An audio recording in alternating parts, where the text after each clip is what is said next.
O relato de Lucas, capítulo 24, nos traz mais detalhes sobre esse momento.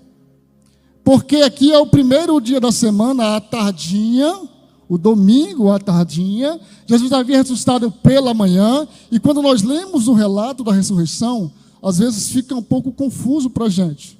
Mas fique tranquilo, cada vez que você fizer uma nova leitura, você vai descobrir novos detalhes. Não são novas revelações, são novos detalhes.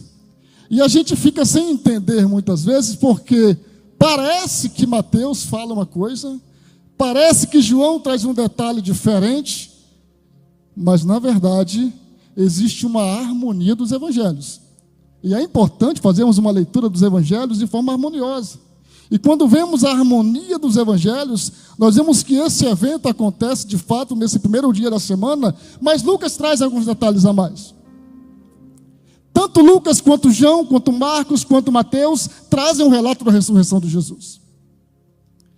E em Lucas nós temos aquele relato bem conhecido dos dois discípulos que iam no caminho de Emaús, e a gente vê alguns detalhes ali, quando eles falam com Jesus, eles fazem menção de que as mulheres haviam ido ao sepulcro, que o sepulcro estava vazio, mas que ninguém tinha visto Jesus ainda, pelo menos eles não tinham visto.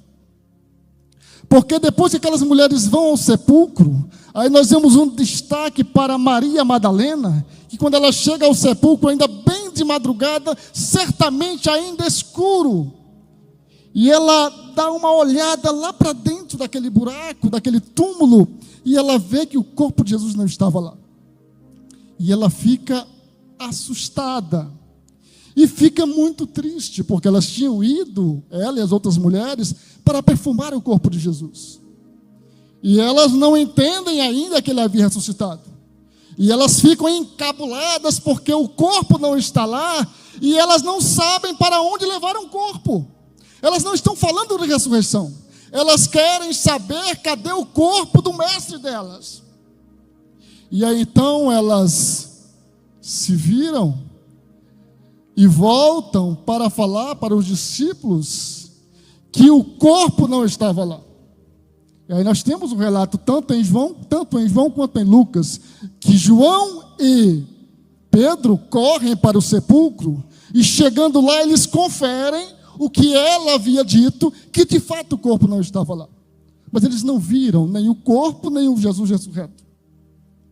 E Maria Madalena continua no lugar, e então ela vê dois anjos que falam para ela que ele não está mais lá, porque ele não é morto para estar naquele lugar. E aí então, quando ela se volta para o outro lado, aí ela vê uma outra pessoa, e ela pensa que é o jardineiro, mas quando ele chama ela pelo nome Maria, aí ela reconhece e fala Rabuni, que traduzido é mestre. E aí ela tem aquela conversa maravilhosa com Jesus. É por isso que as mulheres são bem-aventuradas também por isso, porque foram as primeiras a verem Jesus ressurreto. E Maria Madalena foi a primeira a conversar com ele. E quando ela volta para falar para os discípulos, e aí elas contam depois, agora, Pedro também vai ver Jesus, mas os discípulos do caminho de Emaús estão agora voltando para Jerusalém, admirados porque agora eles viram Jesus. E quando chegam em Jerusalém, quando chegam na casa, aí eles contam, nós vimos Jesus. E eles estavam falando exatamente sobre isso. E disseram, pois é, nós estamos sabendo que ele ressuscitou. Inclusive apareceu para Cefas, Pedro. E aí diz a Bíblia que naquele momento daquela conversa sobre Jesus, aparece exatamente o maravilhoso Jesus. E é esse o relato de João capítulo 20, versículo 19. Ele aparece quando eles estão falando sobre ele.